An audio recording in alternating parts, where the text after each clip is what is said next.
Halo Sobat Koboi, ketemu lagi sama gue nih. Gimana kabar lo semua? Semoga sehat walafiat ya.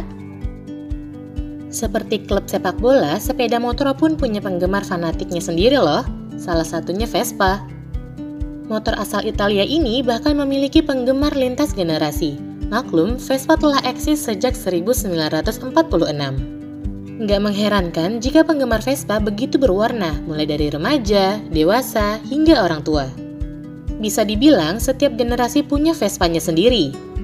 Selain itu, konsistensi Vespa pada desain yang begitu-begitu aja ternyata justru semakin membuat penggemarnya semakin fanatik loh.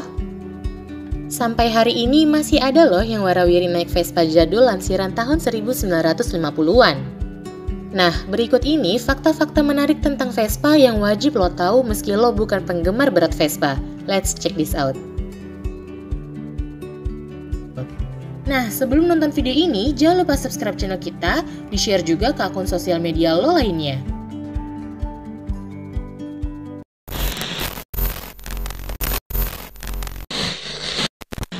Satu, bentuknya terinspirasi dari pesawat.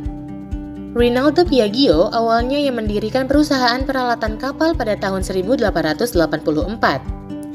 Kemudian, perusahaan ini berkembang dengan membuat alat-alat transportasi seperti kapal, kereta api, dan pesawat terbang. Namun, pada akhir Perang Dunia Kedua, pabrik Piaggio dibom oleh sekutu dan akhirnya dilanjutkan oleh sang anak Enrico Piaggio. Ia pun mencoba membuat alat transportasi darat murah. Untuk mewujudkannya, Enrico kemudian menggandeng Corradino de Ascania, seorang insinyur penerbangan. Seri pertama yang mereka buat adalah MP5, namun sayangnya masyarakat kurang menyukai seri tersebut. Mungkin karena desainnya kali ya. 2. Vespa pernah memproduksi mobil loh. Ternyata Vespa pernah memproduksi mobil. Mobil ini diberi nama Vespa 400. Mobil berjenis microcar ini dibuat di Monaco pada tahun 1975. Vespa 400 ini dibuat dalam dua versi, yakni Lusso dan Turismo. 2 tahun pertama, mobil itu berhasil diproduksi sebanyak 20.000 unit. Namun sayang, usianya hanya bertahan 4 tahun sebelum produksinya akhirnya diberhentikan. Setelah membuat 34.000 unit dan berhenti produksi, Vespa akhirnya kembali fokus membuat skuter. 3. Penamaan Vespa tidak sengaja. Setelah membuat seri pertamanya yakni MP5 yang gagal diterima pasar, akhirnya De Ascanio membuat seri kedua yaitu MP6. Namun ketika itu jadi Enrico Piaggio menyebut desain ini seperti tawon dengan kalimat Sambra una Vespa. Hingga akhirnya motor itu dinamai Vespa dan diproduksi massal pada tahun 1946. Motor tawon ini sukses besar di pasaran.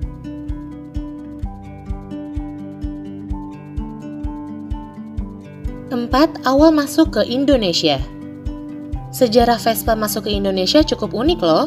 Saat itu, pasukan perdamaian Indonesia yang bertugas di Kongo mendapat hadiah dari pemerintah berupa motor Vespa.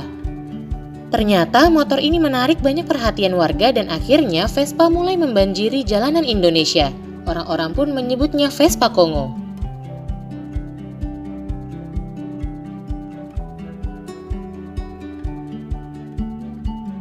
5. Desain yang tidak banyak berubah. Sejak awal diproduksi pada tahun 1946 hingga kini desain Vespa tidak banyak mengalami perubahan. Perubahan yang paling terlihat hanya di letak lampu dari spek bar roda depan menjadi ke stang motor. Secara keseluruhan tidak ada perubahan yang berarti dari tahun ke tahun untuk motor unik ini.